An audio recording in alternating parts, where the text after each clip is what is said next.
पर आपका दोष नहीं है, आपका दोष नहीं है। हमें हमेशा दबाया गया, हमारी क्षमताओं को दबाया गया, हमें गुलाम बनाया गया। हमारे ऊपर 200 साल अंग्रेजों ने राज किया, 500 साल मुगलों ने राज किया, पर कुछ लोग यहीं तक सोचते हैं कि सिर्फ 700 साल राज किया। पर आप मुझे बताइए, 700 साल पहले आप में से कितने लोग थे जो रजवाड़े खानदान से हैं? इसका मतलब 700 साल पहले भी हम गुलामी थे। हम सदियों से गुलाम हैं। कभी गोरी चमड़ी ने राज किया और कभी काली चमड़ी ने, कभी अपने जैसी चमड़ी ने। हेलो, हमें दबाया गया। हमें कभी भी आजाद बनने की ख्वाहिश हमारे अंदर पैदा नहीं की गई, कभी भी हमारी क्षमताओं को बाहर नहीं निकाला गया, कभी भी हमें यह नहीं बताया गया कि आप जिंदगी में आसमान को छू सकते हैं, आप बहुत आगे जा सकते हैं। हमेशा दबाया गया। आज भी हमारे साथ ऐसा ही होता है। हिंदुस्तान की तरक्की आप लोग चाहते हैं, आप हिंदुस्तान से प्यार करते हैं, यस। आप हिंदुस्तान को विश्व का सबसे ताकतवर मुल्क बनाना चाहते हैं, यस। आप हिंदुस्तान को सबसे अमीर मुल्क बनाना चाहते हैं, यस। कैसे? 60 साल से ये सरकारें लगी हैं, 60 साल से काम में काम, काम पे काम, परिवर्तन पे परिवर्तन हो रहा है, पर हिंदुस्तान आज भी पीछे है। आज भी बात होती है कि हम अमेरिका से 50 साल पीछे हैं, हम ब्रिटेन से 40 साल पीछे हैं, हम जापान से 30 साल पीछे हैं।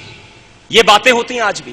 कारण क्योंकि आज भी हमारी क्षमताओं को बाहर नहीं निकाला गया, आज भी हमारी क्षमताओं को दबाया जाता है। हमें सस्ते रेट पे राशन दिया जाता है, हमें सब्सिडी दी जाती है। सिलेंडर 500-600 रुपए का खरीद के 150-200 रुपए में दिया जाता है, 400 रुपए में दिया जाता है। सस्ते बीज उपलब्ध कराए जाते हैं, सस्ते रेटों पे खाद दी जाती है, सस्ते रेट पे बैंक के कर्ज दिए जाते हैं। फ्रेंड्स, सब्सिडी देके हिंदुस्तान में 60,000 करोड़ का कर्ज माफ कर दिया गया। कर्जे माफ करने से यह देश तरक्की नहीं करेगा, सब्सिडी देने से यह देश तरक्की नहीं करेगा, सस्ते रेटों पे कर्ज देने से इस देश तरक्की नहीं करेगा, राशन के डिपो खोलने से तरक्की नहीं करेगा। यह देश तरक्की करेगा रोजगार से। हमें सबसे बड़ी जरूरत है रोजगार की। हम भी पैसा कमा के इस देश की अर्थव्यवस्था में अपना हाथ बढ़ाना चाहते हैं। Hello, yes. रोजगार चाहिए, नहीं चाहिए दया, नहीं चाहिए सब्सिडी, नहीं चाहिए सस्ते रेट पे राशन। रोजगार चाहिए, रोजगार। काम चाहिए, काम। बिना काम से ये सोने की चिड़िया देश नहीं बनने वाला। मैं आपसे पूछना चाहता हूं, आप पैसा कमाएंगे, क्या आप उस पैसे के, आप पैसा कमाएंगे, उस पैसे से आप एक अच्छा बंगला बना सकते हैं, पर क्या अपने बंगले के सामने बनने वाली सड़क का निर्माण कर सकते हैं? आप अपने पैसे से हवाई जहाज खरीद सकते हैं, पर क्या एयरपोर्ट का निर्माण कर सकते हैं?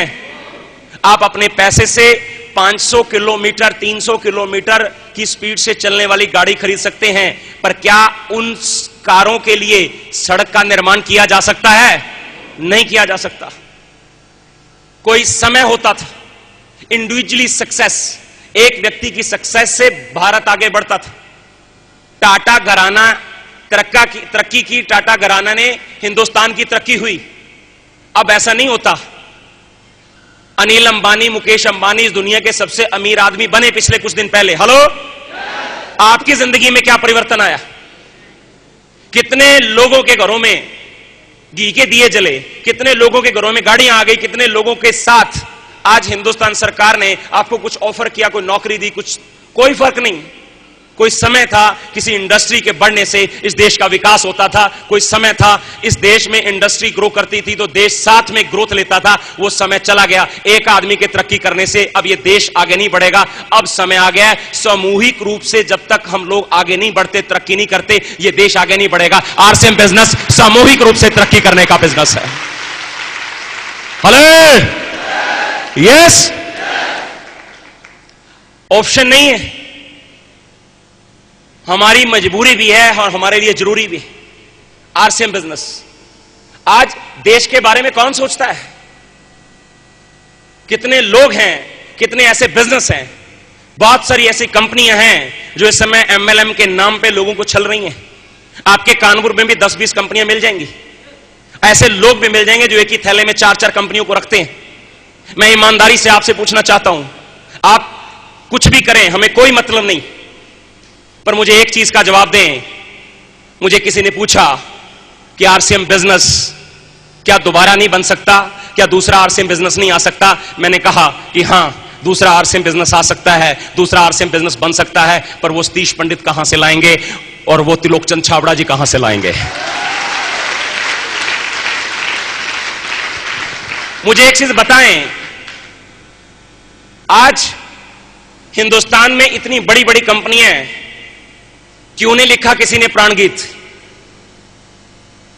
खुद पूरा करे अपना सपना, कोई हाथ यहां ना फैले, अब जनस्वावलंबी बन जाएं सब, चोरी फरेब का नाम ना हो, कोई भी यहां बदनाम ना हो। हेलो, आज नशे सिखाए जाते हैं ट्रेडिशनल बिजनेस में कि आप रात को टेबल लगाओ, उस पे खाने पीने का सामान रखो, काम करवाओ, पर आरसीएम बिजनेस आपके नशे छुड़वाता है।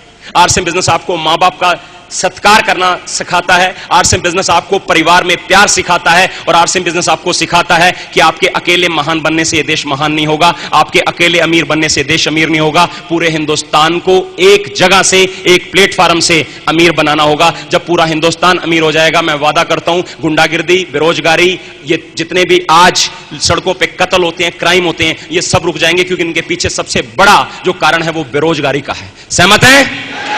हेलो, सब्सिडी चाहिए? नहीं, मैं देता हूं आपको एक सब्सिडी देता हूं मैं, कि आपको 4 हाथ दिए जाएंगे, अपने 2 हाथ पीछे बांध लो, पीछे यूं दोनों। आपके जो 2 हाथ काम करते हैं, उसके बदले में आपको 4 हाथ दिए जाएंगे। 2 साल बाद आपसे वो 4 हाथ वापस ले लिए जाएंगे। आपके हाथ आप खोल लो, आपके हाथ कहां तक जाएंगे? हेलो, कहीं भी नहीं। एक सरकार आती है, वो बोलती है बुढ़ापा पेंशन देंगे। हेलो, हम नीचे खड़े होकर ताली बजाते हैं, मजा आ गया। एक सरकार आके बोलते हैं हम सस्ते ऋण उपलब्ध कराएंगे, ये इसको वोट डालो, ये ठीक है। एक आके बोलती है 60,000 करोड़ का कर्ज माफ, हाँ ये बहुत अच्छी है। हेलो, कोई हाथ यहां ना फैले। अब मुझे बताइए कि किस देश के लोग मांग के, हाथ फैला के अपने आप को बड़ा कर पाए? हेलो, ये देश झोली फैलाने से बड़ा नहीं होगा, ये देश काम करने से बड़ा होगा। आरसीएम बिजनेस काम करना सिखाता है।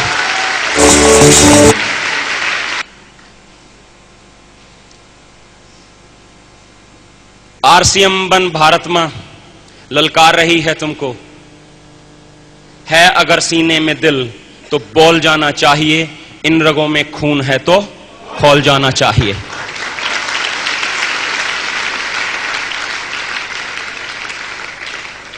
है खून? क्या ये चंद्रशेखर आजाद का भारत है?